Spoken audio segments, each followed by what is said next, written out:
Yes, igitondo cyiza, igitondo cy'umugisha. Nshuti bavandimwe mu muryango mugari wa Rwanda Media Group Plus.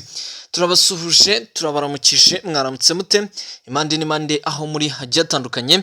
Niba muri kugenda mwumva ururimi tugenda dukoresha abari hano mu gihugu cy'u Rwanda, mu gihugu cy'u Burundi, Repubulika ya Demokarasi ya Kongo, Kongo Brazzaville, impande z'isi yose, turabasuje kandi turabaramukije. Reka tubifurize igitondo cyiza. Ni tariki 20 z'ukwezi kwa gatandatu mwaka wa 2025. Ni amakuru tugarutse kugira ngo byose tubirambure. Ni hano kuri Rwanda Media Group. Nkuko mubizi, twibanda ku butaka bwa Repubulika ya Demokarasi ya Kongo, by'umwihariko maginga nk'uko ibice biri kumvikanamo imirwano rwose ari ibice bya Sud Kivu, Nord Kivu ni gake cyane. Reka abariho duhera turagaruka tubabwire yuko bimaze gutangazwa muri aya makuru yacu ya mu gitondo tumaze kuba twakwinjira muri studio rwose. Amakuru yatugezeho nuko Madame Ingabire Victoire uyamaze gutabwa muri yombi.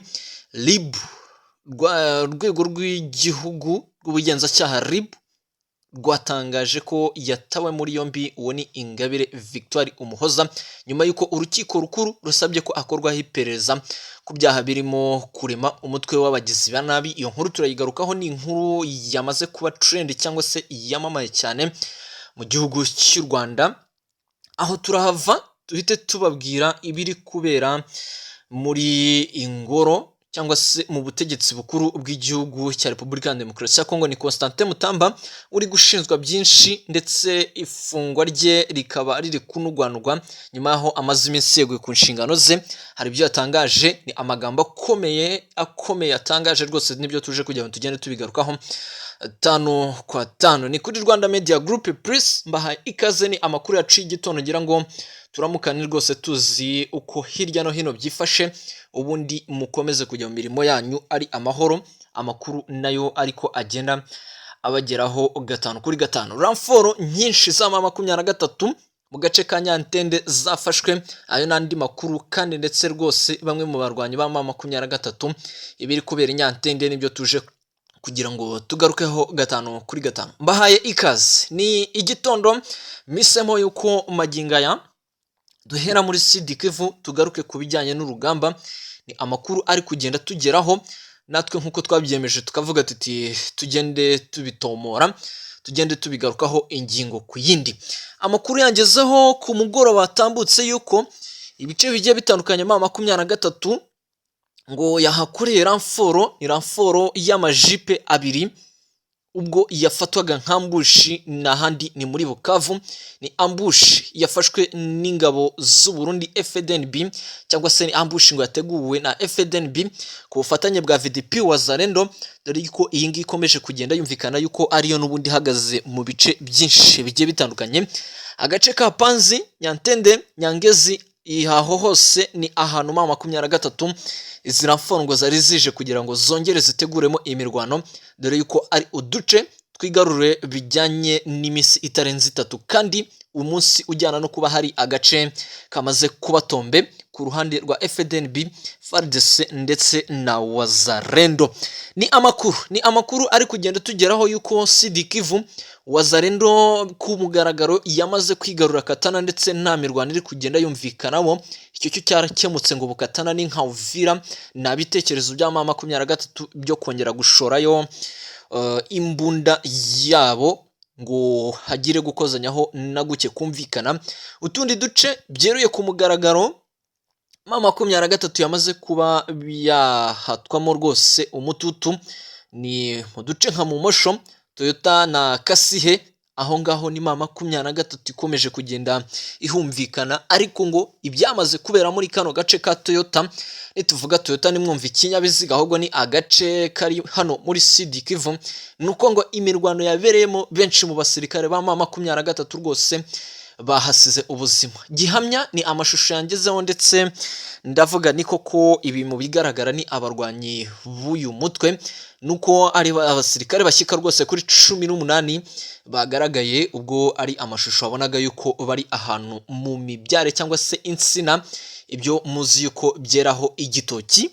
Ni abarwanyi bagaragaye rwose ubona yuko bahasize ubuzima, ndetse amafoto yagiye acicikana henshi nuko bari bakwiye imishwaro bano barwanyi ba M23 bari kugenda bamwe birukanka rwose ubona yuko ibyerekezo ari mu mihanda yerekeza Goma, ari mu mihanda igiye itandukanye, aho bano barwanyi hari byinshi bari bamaze guhombera mu bice biri kumvikanamo urugamba, bakomeje kuraswaho bikomeye dore yuko izi ramforo zabo ziri kuza rwose zihura n'akaga, ariko ni nako M23 ibyayo niba biri gupfa niko ku ruhande rwa FDNB ruri kugenda rugira insinzi, cyangwa se niko ramforo zayo nyamuneka ni ramforo ziri kugenda zituruka mu bice bigiye bitandukanye aho izi ngabo zigaruriye.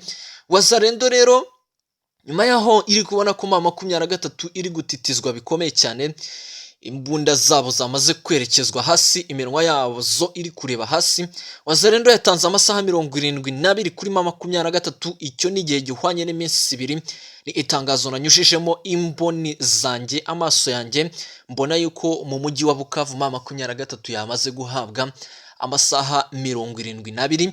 Itangazo ryatambutse ku mugoroba, ndavuga ati ndi nonosore nibaze ndetse nanatekereze kabiri ku mpamvu VDP Wazalendo yatangaje iri tangazo, nuko uyu mujyi wa Bukavu ubundi amateritwari atari yakandagirwamo n'ingabo z'u Burundi FDNB ndetse na Wazalendo ntago arenze 2, dore yuko byenyewe muri Bukavu centre ariho hantu hasigaye, ariko inyangezi murabizi ni intera y'ibirometero bitari byinshi yinjira Bukavu, n'ibindi bice byose biri kugenda byigarurirwa agace nk'abagira, aho hose n'ubundi ni muri Bukavu. Nyamuneka murumva yuko uyu mutwe ibyawo biri kugenda bigana ku musozo. Mu bice byose rero byamaze kwigarurirwa bimaze gukandagirwamo na VDP Wazalendo cyangwa se na FARDC ingabo z'u Burundi, nuko nama M23 ngo yari yongera kuhakandagira. Ni amakuru yo kugenda tugeraho yuko rwose société civile ibikorwa byazo byamaze kuba byasubirana, kandi intambwe zabo rwose ngo ziri gutambuka nta makemwa, nabizisitaza ngo ni ubuhahirane bongeye kuba bagaruka mu byabo, inyuma yaho benshi bari batatanye bitewe nuko urugamba rutari rworoshye, ubwo bakuri bo biteze yuko rwose amazu yabo yaza gutwikirwa, ariko umutwe wa M23 urugamba rwayibayeho ngo niyigize ibona n'akanya ko kuba yahirahira kwangiza ibikorwa by'abaturage. Ni Sud Kivu, ni amakuru agiye aremereye atugeraho, ramforo za M23 ziri kugwa nzira, dore yuko ari nako iri kugenerwa amasaha yo kuba yavuye muri iyi Bukavu. Ese Bukavu irabatombe bitarenze iyi weekend, dore ko turi ku munsi wo kwa gatanu, reka nahere ko mbifurize rwose wa gatanu mwiza. Ibi tubyitegeho iki ni amakuru tubararitse yuko rwose turi hano kugira ngo tugende tubigarukaho. Niba bamaze gukanda subscribe ni amahitamo neza yo kugira ngo ikiba cyose gihite gitambuka kandi ube uwa mbere mu guhita wakimenya. Muri kumva yuko Sud Kivu rugeretse rurambikanye ku mpande zombi zikomeje gukozanyaho imirwano, ayo yose ni amakuru abagenda tugeraho tukavuga tuti tubirambure 5 kwa 5. Ni ubwino n'ubwisa mu makuru abagenda tugeraho hano kuri Rwanda Media Group Plus. Andi makuru aremereye ku kijyanye n'isinywa hagati y'amasezerano y'igihugu cy'u Rwanda na Repubulika ya Demokarasi ya Kongo, aho ni ku bijyanye n'ubanye n'amahanga, iyo nayo n'indi nkuru tutabura guteraho akajisho. Abenshi byari byabaye urujijo yuko tariki 15 z'uku kwezi ngo hari hateguwe amasezerano, ariko namaze gutohoza kandi mu mboni zanjye ku busesenguzi nagiye nkurikirana bw'abanditsi ku bijyanye n'amateka y'akarere, nuko tariki 15 hariya nago ari amasezerano mw'abantu mwe bakunze umuryango mugari tubana umunsi ku wundi, reka ibintu bijye bisobanuka rwose uba bamaze kudutega amatwi. Tariki 15 ubundi nibwo itsinda rya tekinike ry'igihugu cy'u Rwanda na Repubulika ya Demokarasi ya Kongo ryari ryamaze gushyika hano muri Leta Zunze Ubumwe za Amerika i Washington. Wakwibaza ngo ni itsinda nyabaki ryongeye kuba ryabanza mbere ya ba minisitiri w'ubanye n'amahanga. Aho ngaho ni itsinda ryari ryabanje kugira ngo ryongere rirebe koko niba aya masezerano akwiye, kandi mu buryo bw'umwihariko rirebe koko ese biranogejwe, raporo ibihugu byombi byatanze ziranoze. Iri tsinda rero byamaze gutangazwa na Masad Boris umujyanama wa Perezida Donald Trump mu bibazo bya Afurika niwe wabitangaje yuko rwose yanezerewe kuyobora n'ibiganiro byari bimaze iminsi 3 byumvikanyemo amasezerano yibanze mu matsinda abiri yari amaze guhurira hariya.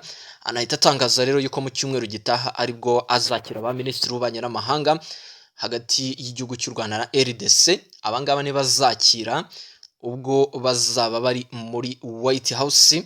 Ubundi ngo bigateganywa yuko hanyuma y'aba minisitiri w'ububanyi n'amahanga ubwo bazaba bari kumwe na Marco Rubio ngo bazaba n'ubundi bari gushyira ku musozo ibiri kubera hagati y'ibihugu byombi. Ibyo nta bindi ni ukutumvikana. Ni igihugu cy'u Rwanda gishinza RDC gushyigikira imitwe yasize ikoze amahano amarorerwa mu gihugu cy'u Rwanda, ndetse na RDC ikaba ishinze igihugu cy'u Rwanda ngo gushyigikira umutwe wa M23, nubwo igihugu cy'u Rwanda umunsi kundi kidahwema kuvuga kiti ibyo sitwe nyamuneka Repubulika ya Demokarasi ya Kongo nimurebane n'umutwe wa M23 icyo ubasaba. Ndagarutse kubabwira inkuru yamaze kuba kimomo, yamaze kuba yakwandikwa n'ibinyamakuru bigiye bitandukanye. Ni inkuru iri kugaruka ku mudame witwa Ingabire Victoire. Uyu yamaze guhita atabwa muri yombi. Ni inkuru nyesha urwego rw'igihugu rw'ubugenzacyaha bw'igihugu cy'u Rwanda ko rwataye muri yombi Ingabire Victoire Umuhoza nyuma y'uko urukiko rukuru rusabye ko akorwaho iperereza ku byaha birimo kurima umutwe w'abagizi ba nabi no guteza ibikorwa bigamije gukurura imvururu muri rubanda. Ni amakuru yangezeho.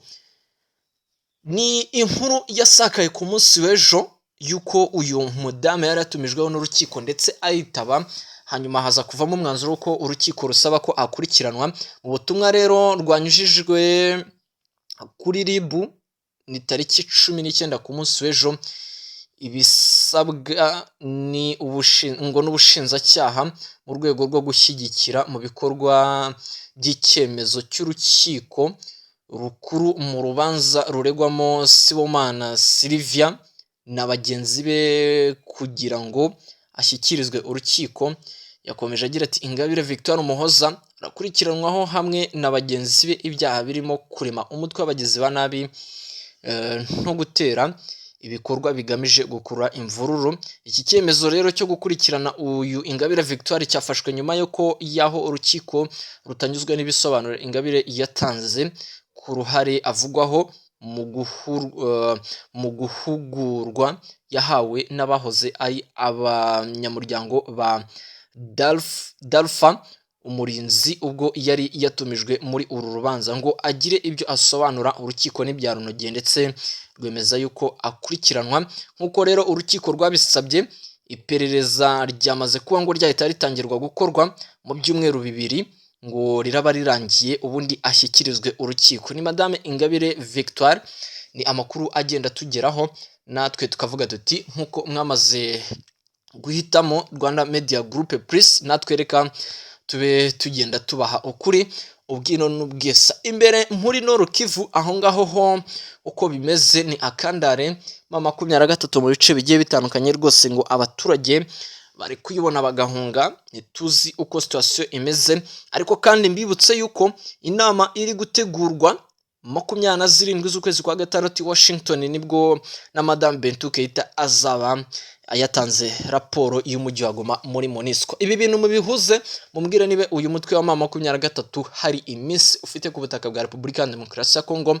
Ese M23 MONUSCO iremeza yuko igumana umujyi wa Goma? Ese amasezerano agiye gusinywa M23 irava ku butaka bwa RDC byeruye? Ese irerekeza he? Ibyo byose nibyo tugira ngo mutuganize muri comment. Ni 5 kwa 5 nibyo natwe tuba turi imbere hano kugira ngo tubibategurire. Ni ubwino n'ubwisa. Reka mbashimire kandi mbifurize umunsi mwiza, mbifurize gukomeza kugubwa neza hirya no hino aho muri hagiye hatandukanye. Ibihe byiza kandi amahoro y'Imana akomeze kubana namwe.